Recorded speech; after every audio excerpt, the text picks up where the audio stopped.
Hello everyone, welcome back to our another video. আশা করি আপনারা সকলেই ভালো আছেন।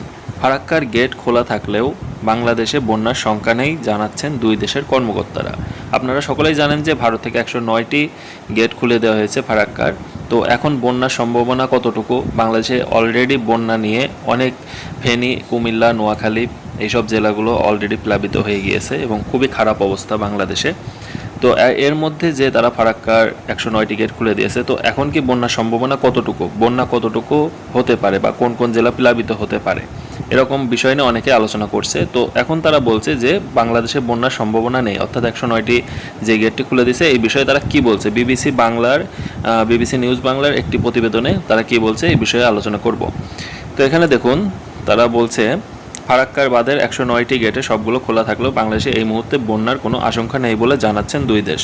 বাংলাদেশের পানি উন্নয়ন বোর্ডের কর্মকর্তারা বলেছেন, ফারাক্কার ভারতের অংশে এই মুহূর্তে বন্যা পরিস্থিতি চলবে, কিন্তু এই মুহূর্তে বাংলাদেশের বন্যার কোনো আশঙ্কা নেই। বর্ষাকালে ফারাক্কা বাঁধের সবগুলো গেট খোলাই থাকে, এগুলো আটকে রাখার কোনো যৌক্তিকতা নেই বলে জানান তারা। অন্যদিকে একই কথা বলেছে ভারতের ফারাক্কা বাঁধ প্রকল্প। তারা বলছে, বাঁধ থেকে ভাটির দিকে যে পানি ছাড়া হচ্ছে তাতে এখনই বন্যার আশঙ্কা নেই। এখন তারা আরও বলছে, বাংলাদেশের পূর্বাঞ্চল গত কয়েকদিন ধরে যে আকস্মিক বন্যা হচ্ছে, তখনও সরকার সহ বিভিন্ন পর্যায় থেকে ভারতের ডম্বুর বাঁধ খুলে দেওয়ার কারণে বন্যা হয়েছে বলে সামাজিক যোগাযোগ মাধ্যমে ব্যাপক সমালোচনা হয়েছে। কিন্তু সে সময় সরকারের বিভিন্ন সংস্থা জানিয়েছিল এ আকস্মিক বন্যার পূর্ব ধারণা ছিল, তবে এত ব্যাপক মাত্রায় বন্যা হবে সেটি ধারণা ছিল না সরকারের। সোমবার ফারাক্কা বাঁধের 109টি গেটের সবগুলোই খোলা রয়েছে এমন খবর প্রকাশিত হলে আবারও সামাজিক যোগাযোগ মাধ্যমের সমালোচনা শুরু হয়। বলা হচ্ছে, ভারত ফারাক্কা বাঁধের গেট খোলার ফলে এখন আবার বাংলাদেশের রাজশাহী, চাঁপাইনবাবগঞ্জ সহ অত্র অঞ্চলের বিভিন্ন জেলা বন্যার ঝুঁকিতে পড়বে।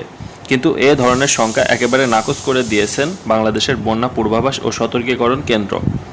বন্যা নিয়ে যে পূর্বাভাস সতর্কীকরণ কেন্দ্রের এখানে বলছে তারা, বাংলাদেশের পানি উন্নয়ন বোর্ডের বন্যা পূর্বাভাস ও সতর্কীকরণ কেন্দ্রের সোমবার যে পূর্বাভাস দিচ্ছে তাতে বলা হচ্ছে, দেশের উত্তর পূর্বাঞ্চল, পূর্বাঞ্চল এবং দক্ষিণ পূর্বাঞ্চলের প্রধান নদীগুলোর পানি সমতল হ্রাস অব্যাহত রয়েছে।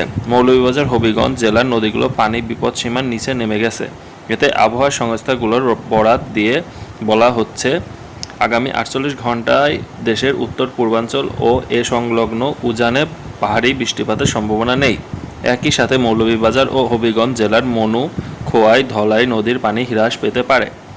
এছাড়া আগামী 24 ঘন্টায় দেশের পূর্বাঞ্চল ও এ সংলগ্ন উজানে হালকা থেকে মাঝারি বৃষ্টিপাতের সম্ভাবনা রয়েছে। এ সময় কুমিল্লার গোমতী নদীর পানি হ্রাস পেতে পারে। উন্নতি হতে পারে নিম্নাঞ্চলের বন্যা পরিস্থিতি। একই সাথে ফেনীর নিম্নাঞ্চলের বন্যা পরিস্থিতিরও উন্নতি হতে পারে, তবে কোনো কোনো স্থানে স্থিতিশীল থাকার পূর্বাভাসও দিচ্ছে সতর্কীকরণ কেন্দ্র। পূর্বাভাস কেন্দ্রের নির্বাহী প্রকৌশলী সর্দার উদয় রায়হান স্বাক্ষরিত এ পূর্বাভাসে আরও বলা হচ্ছে, ব্রহ্মপুত্র, যমুনা এবং দেশের উত্তর পূর্বাঞ্চলের সুরমা, কুশিয়ারা নদীর পানি হ্রাস পাচ্ছে। গঙ্গা থেকে পদ্মা নদীর পানি সমতল স্থিতিশীল আছে।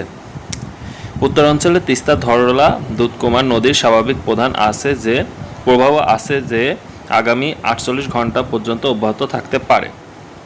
তো ভিউয়ার্স, এই ছিল মূলত বিষয়। বিবিসি নিউজ বাংলার একটি প্রতিবেদনে মূলত এই বিষয়ে আলোচনা করেছে যে 109টি গেট সবগুলো খুলে দেওয়ার পরে কী অবস্থা হবে, বাংলাদেশের পরিস্থিতি কেমন হতে পারে। তো ভিউয়ার্স, আপনাদের মতামত অবশ্যই কমেন্ট করে। তো ভিডিও এই পর্যন্তই ছিল, তারা কি বলেছে। তো ভিডিওটি যদি ভালো লাগে অবশ্যই ভিডিওতে একটা লাইক করবেন, আর যারা নতুন দর্শক আছেন তারা অবশ্যই আমাদের চ্যানেলটি সাবস্ক্রাইব করে পাশে থাকবেন। সকলকে অসংখ্য ধন্যবাদ এতক্ষণ আমাদের সাথে থাকার জন্য।